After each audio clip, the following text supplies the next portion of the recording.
Hey everybody, what's going on? It's Labor Day. I'm here with a friend of mine. His birthday starts at midnight, and we're going to be having a few libations between. Well, I will be, but he doesn't actually get any until he turns 21. So we're going to be heading out to the bars to go hit it. Anyway, hi Medusa 72. Okay, first of all, I want to get it out there that I am pro militia. Um, I do try to have compromise. War ever again on American soil should never be drawn by our own, ever. What I tried to provide is the only way we'll ever have conveyance of recognition on an international scale. And what that means is, in order to build our own militia, in order to bring about our own people, and to stand up on our own and have the alliances that our forefathers had with the French, with some British support, locals who saw a great future. I believe in an alliance between the United States and Russia, the United States Continental Congress and Russia. Let me restate that. The United States Continental Congress and France, the United States Continental Congress, and anyone else who wants to join up with us as far as a continental nation should be, which would stop all this power building and this struggle that is going on here in this country. That's my peaceful resolve is to try to create something that an international body of representatives, including nations like Germany, Yugoslavia, uh, Africa, Russia, China, North and South Korea would all recognize as a new militia, as a new Continental Congress, as a group of gentlemen who all have come together to save their nation and to bring about the peace that has been agitating the shit out of the world all of this time up until today. Now, moving on, I believe in sort of the Minuteman principles, are where my position is. I want you to understand the Sam Adams militia, the Samuel Adams militia. You'll have to look it up. I feel like there was no leader, there was no commander. These were equal, responsible, informed, intelligent people who enforced continental law against lawless British soldiers. And it's really true. They tried to bring it down, but they found out that each man in this militia was an equal officer and an equal private. Now, I look across YouTube and I see the same Samuel Adams militia, not just here in America, and not just with your post, and whether you speak or not, or you're doing segment videos, or you're doing music background with flash play, anything that you're doing, it's a contribution, and it's what helps to bring about information. It sometimes, ironically, can send people in directions they never even realized they might have had something to say. Now,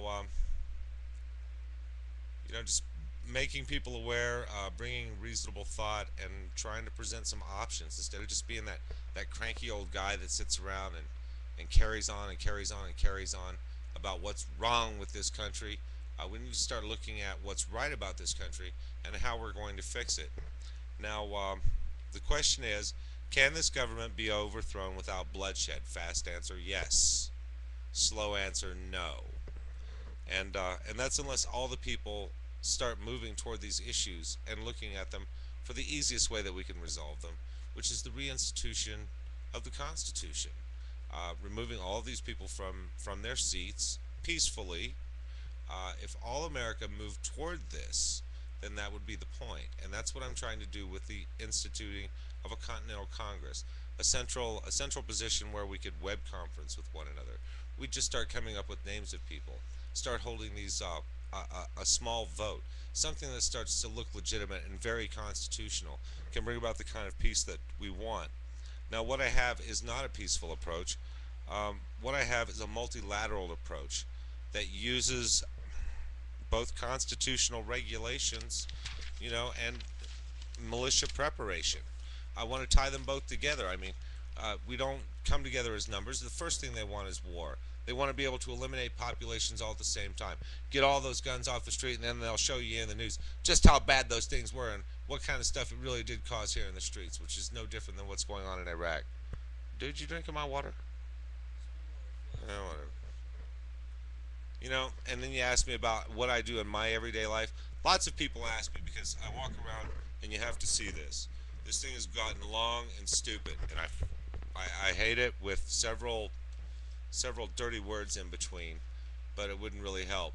I grew that horrible thing when we invaded Iraq. I was completely against the war, and it dropped right out of my skull, and it's been growing ever since. And as long as this ugly thing aggravates the crap out of me, I'm going to be somewhere aggravating the crap out of somebody else until the Constitution starts to come about and become the law of the land the way it should be intended, which is going to resolve our war issue in Iraq.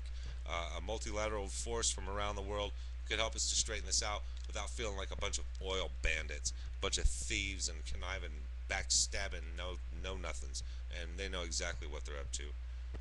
Now, as far as I'm concerned, military recruiting it should never be in public schools unless you have a JROTC center, and even then, junior recruit officer training command centers are a certain easy way of getting a grade if you just need to get through a grade level and you don't want to do a whole lot.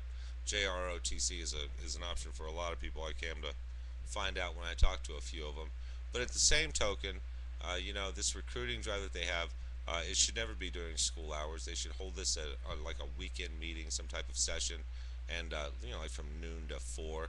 And if kids want to go down there and check it out, a parent should always go with them because kids are very impressionable, and at a young age, you can psych them up and get them really excited about going to go fight in Iraq, go fight that war and kill some of them ragheads. Young people are very impressionable for this, and I say hurrah for your son. Good for your son that he's proactive and holding up signs and petitioning against these people. There should be some action everywhere. There should always be someone who's out to question the why. And irradiated bullets, they're just part of the threat. Irradiated, plutonium-based shells, the hardest metal on Earth, which is why they use them. It's a product of the irradiated plutonium was a product of the Gulf War syndrome, which they all pretend like it never really happened. So let's put Gulf War syndrome into, and this is going to be Gulf War syndrome on steroids, is what's going to happen after the Iraq War and Afghanistan and everything that's going on in Ossetia with the Russians. Food supplies, everything's down. But I have another video for that for in just a little bit. We'll get to it. Now, beyond that, we know our troops are going to be coming home very sick. This poison tents, poisoned water, irradiated plutonium, just the shells, the bullets. It's on their fingers. It's in the food that they eat. They're cramming it in their mouth. They're young. They're impressionable. They don't know any different. In America, we need to make this aware to them, and we need to have some options to help these people get through the hard times of coming back from Iraq. Because irradiated plutonium never starts right away. It just goes on and on. That's what you can do with Halliburton's loving hands. Now, what I want to point out is I think every one of us, I think the thing that we all need to remember the most is that anyone with reason and ability, can bring this about, and it just takes the statesman in you. You need to find that person in you that decides where it is, because remember, you are part of the Samuel Adams militia. We are all constitutionalists. We were all revolutionaries, and for the last 250 years, we remain revolutionaries. We know the infractions that have been created against the United States government by hiding the Constitution, repressing any of its amendments, trying to steal away any freedom they can take away from you at any point. But yeah, Medusa72, I hope this helped. Yeah, I do think we can do it without bloodshed, but it takes an entire nation. If forced, a Continental Congress can appoint a militia, which would be the formation of all of the militias in one body of evidence with, of course, gentlemen's rules, senior officers by education, training, and years in by rank, straight up from generals all the way down to field lieutenants. But yeah, I think we can do it.